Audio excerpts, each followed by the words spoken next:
जय हिंद सभी को। सामन क्लास में आप सभी लोगों का स्वागत है। मैं अमरजीत सर। बच्चों, इससे पहले हम लोगों ने 4 चैप्टर कंप्लीट कर लिए थे हिस्ट्री के, और ये हमारा 5वां चैप्टर है हिस्ट्री का। और जैसा कि मैंने बोला था, सारे वीडियोस के एंड में मैं आपको नोट्स ज़रूर दूंगा, और मैंने दिए भी। उम्मीद करता हूँ सारे बच्चों को बहुत अच्छे लगे होंगे वो नोट्स। और इस चैप्टर के अंदर हम लोग पढ़ने वाले हैं जनपद से साम्राज्य की ओर, यानी कि हिस्ट्री का चैप्टर नंबर 5 है ये, और पार्ट 1 होगा। और थोड़ा बड़ा चैप्टर है, इसलिए इसके 4 पार्ट होंगे लगभग। ठीक है, तो ये हमारा पहला पार्ट है। और इस चैप्टर का नाम है बच्चों जनपद से साम्राज्य की ओर, यानी कि जो पिछले चैप्टर्स के अंदर हमने हड़प्पा सभ्यता, फिर वैदिक सभ्यता यानी कि 600 ईसा पूर्व तक जो खत्म हुई थी, फिर उसके बाद की कहानी हमारा यहाँ पे पढ़ने वाले हैं कि हमारे देश के अंदर आखिर हुआ क्या क्या, कौन कौन आया। ठीक है, तो बहुत अच्छे तरीके से समझा दूंगा, मज़ा आ जाएगा। बस बने रहना साइमन क्लास के साथ। ठीक है, और बच्चों वीडियो को बहुत ज़्यादा सपोर्ट करो। अभी नया चैनल है तो वीडियो को बहुत ज़्यादा सपोर्ट करने की ज़रूरत है, तो तरीके से चैनल को सपोर्ट करो। हर बच्चा सपोर्ट करे तो मज़ा ही आ जाए फिर, है ना। तो चलो देखते हैं भाई हमारा इस चैप्टर के अंदर है क्या। तो चैप्टर का नाम है जनपद से साम्राज्य की ओर, यानी कि पिछले चैप्टरों के अंदर हमने जो भी सारी चीज़ें पढ़ी उससे आगे का समय, यानी हम इस चैप्टर के अंदर साम्राज्य के बारे में बहुत अच्छे तरीके से पढ़ने वाले हैं। तो चलो स्टार्ट करते हैं बच्चों। हमारे चैप्टर का पहला टॉपिक है नए धर्मों का उद्भव, यानी कि नए नए धर्म कौन से आए, जैसे बौद्ध धर्म, जैन धर्म, है ना, कौन कौन आया। ईसा पूर्व के समय की बात हो रही है अभी। तो देखते हैं भाई यहाँ पे क्या क्या हुआ, तो क्या क्या चीज़ें जाननी है हमें। तो इस काल में आर्थिक, सबसे पहला जो टॉपिक है नए धर्मों का उद्भव, कि इस काल में आर्थिक राजनीतिक गतिविधियों का केंद्र जो है यहाँ पर, यानी कि इस चैप्टर के अंदर हम पढ़ने वाले हैं कि जो जैसे जनपद, यानी जनपदों के बाद जो साम्राज्य विकसित हुए, साम्राज्य आए, उनमें कैसे कैसे कौन से शहर, कौन से क्षेत्र बढ़ने लग गए बहुत ज़्यादा। ठीक है, तो चलो देखते हैं यहाँ पे। तो आर्थिक राजनीतिक गतिविधियों का केंद्र जो है वो हरियाणा, पश्चिमी उत्तर प्रदेश, पूर्वी उत्तर प्रदेश और बिहार में स्थानांतरित हो गए। यानी धीरे धीरे करते करते जो है इन शहरों का, इन राज्यों का जो है विकास बहुत तेजी से हुआ। ठीक है, तो चलो देखते हैं और आगे क्या बातें बोली गई हैं। इस काल में 6ठी शताब्दी ईसा पूर्व, सबको याद रखना है 6ठी शताब्दी ईसा पूर्व। ये ईसवी नहीं है, ईसवी आएगा अगले चैप्टरों में। ठीक है, ये ईसा पूर्व की ही अभी चल रही हैं कहानियाँ। ईसा पूर्व और ईसवी मैंने बता दिया, जिसको नहीं समझ में आया था एक बार पहले वाली वीडियोस के अंदर जाकर जरूर देख लेना। ठीक है, तो देखो इस चैप्टर के अंदर हमें क्या है कि इस काल में 6ठी सदी ईसा पूर्व पुरातात्विक साक्ष्य और साहित्यों से पता चला है कि यहाँ कृषि और लोहे, एक चीज़ याद रखना बच्चों, यहाँ कृषि और लोहे का प्रचलन अधिक से अधिक हो चुका था। तो यहाँ पर हमें जानना है कि भाई नए धर्मों का उद्भव हो रहा है, नए नए धर्म आए। नए नए धर्म कैसे आए, जब वो नए धर्म आए तो उस टाइम के हमारे भारत देश के अंदर कौन कौन से राज्य बहुत तेज़ी से विकसित हो रहे थे।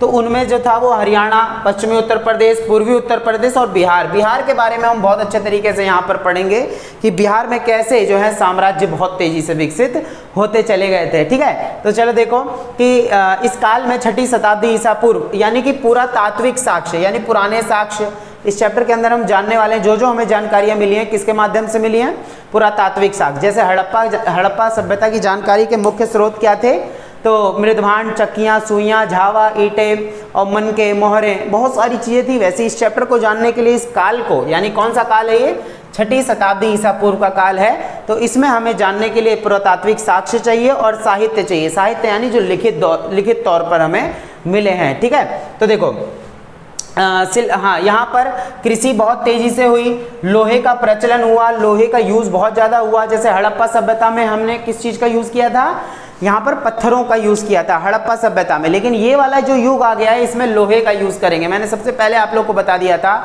कि जो आदिमानवों वाला काल था उसमें पत्थरों का यूज़ किया गया था।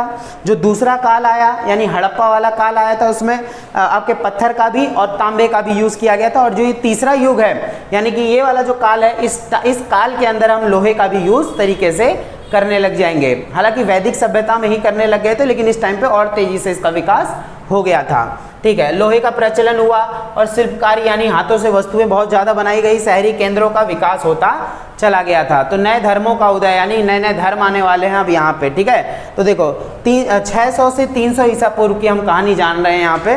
तो 600 से 300 ईसा पूर्व में, ध्यान से सुनते रहना सब लोग, पाटलिपुत्र जो आपका कहाँ पड़ेगा, बिहार में, राजगढ़िया यानी कि ये मध्य प्रदेश में, श्रावस्ती यानी उत्तर प्रदेश में। मैंने सारी चीज़ इसीलिए लिख दी ताकि आपको कन्फ्यूज़न ना हो। उसके बाद वाराणसी है उत्तर प्रदेश में, वैशाली बिहार, चंपा बिहार, कौशाम्बी उत्तर प्रदेश, उज्जैनी मध्य प्रदेश जैसे 60 शहरों का जो है बहुत तेज़ी से विकास हुआ।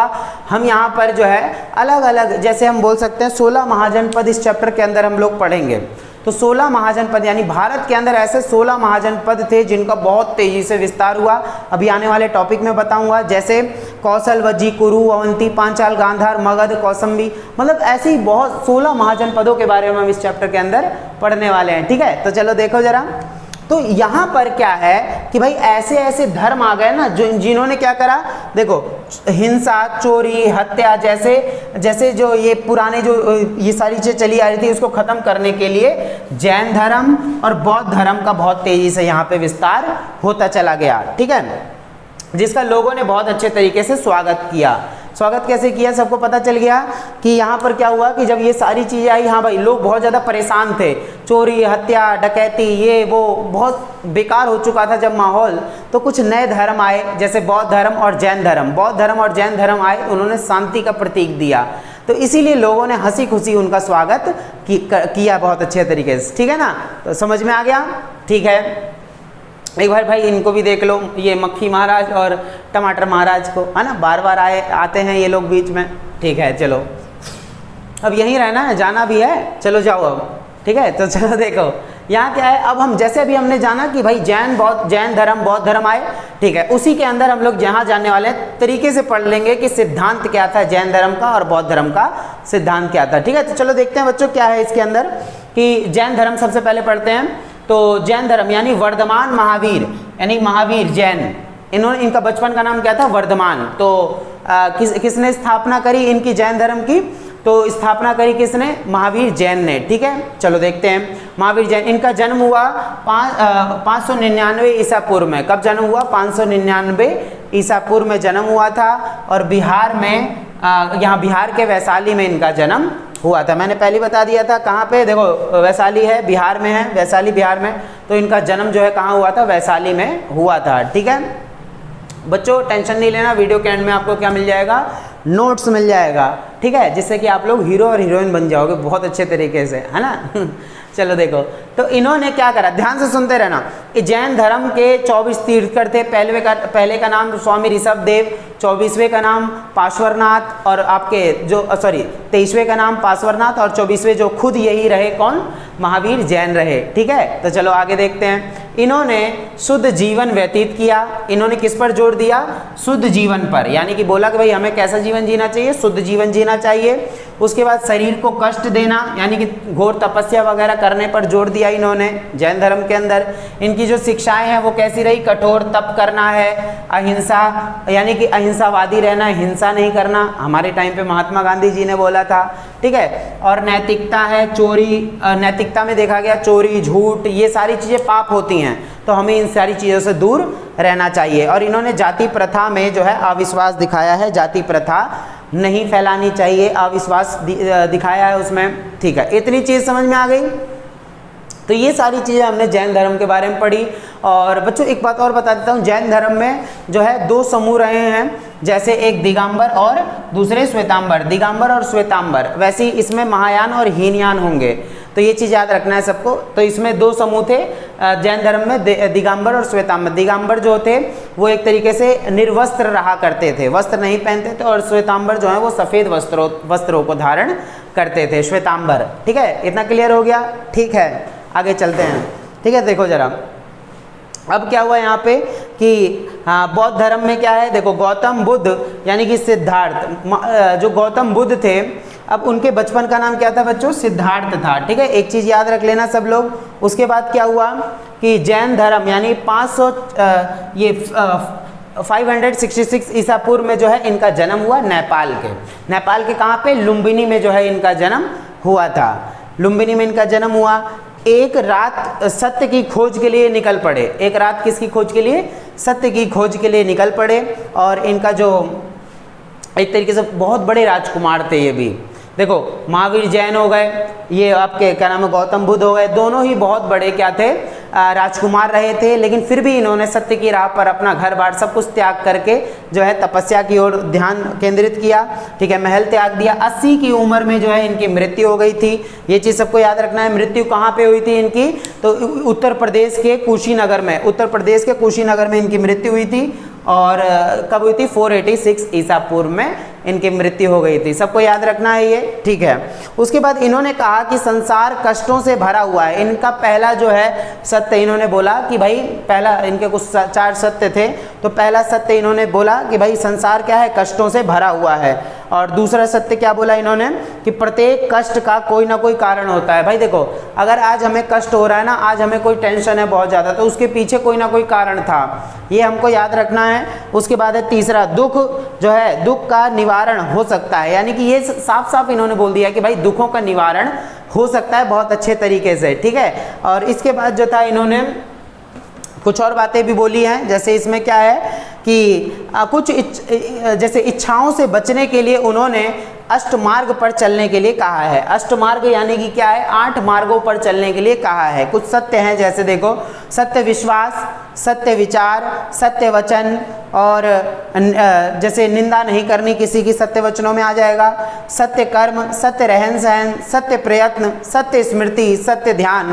तो इन सारी चीज़ों पर जो है महात्मा बुद्ध ने बहुत अच्छे तरीके से जोर दिया है। और यहाँ पर ये बता दिया है कि हाँ भाई, इन धर्मों के, यानी कि बोला था ना कि नए नए धर्म आएंगे, नए नए धर्म आए, इन धर्मों ने क्या करा? बहुत तेज़ी से जो है समाज को बदलने में अहम भूमिका निभाई है। तो ये सारी चीज़ समझ में आ गई। जैन धर्म, बौद्ध धर्म के बारे में पढ़ लिया। आने वाले टॉपिक्स के अंदर हम और अच्छे तरीके से जानकारी इकट्ठा करेंगे, कैसे कैसे कैसे कैसे जो हमारा जनपद से साम्राज्य की ओर हम लोग चलते गए। याद रखना बच्चों कि 600 ईसा पूर्व तक वैदिक काल खत्म हो गया था। मतलब जो वैदिक काल था, मैंने बताया था, एक ऋग्वैदिक काल और एक उत्तर वैदिक काल। उसके बाद वाला ये वाला जो चैप्टर है, लाइन वाइज सारे चैप्टर हैं, इसलिए मैं लाइन वाइज पढ़ा रहा हूँ। ठीक है, तो देखो, तो 600 से 300 ईसा पूर्व तक की इस चैप्टर के अंदर हम लोग कहानी पढ़ेंगे, क्या क्या हुआ था हमारे देश के अंदर। ठीक है, तो सारे बच्चों को उम्मीद करता हूँ सबको बहुत अच्छा लगा होगा वीडियो। और बच्चों प्लीज़ सपोर्ट करना, ताकि साइमन क्लास को अभी बहुत आगे जाना है और आगे जाने में मदद हमको मिलती रहे। आप लोग साथ देना तो क्यों ना आगे जाएंगे हम। ठीक है, तो तरीके से सपोर्ट करो, बहुत मज़ा आ जाए, जिससे कि साइमन क्लास को और आगे ले जाने में। चलो ठीक है, मिलते हैं अगले सेकंड पार्ट के अंदर नए टॉपिक्स के साथ। धन्यवाद।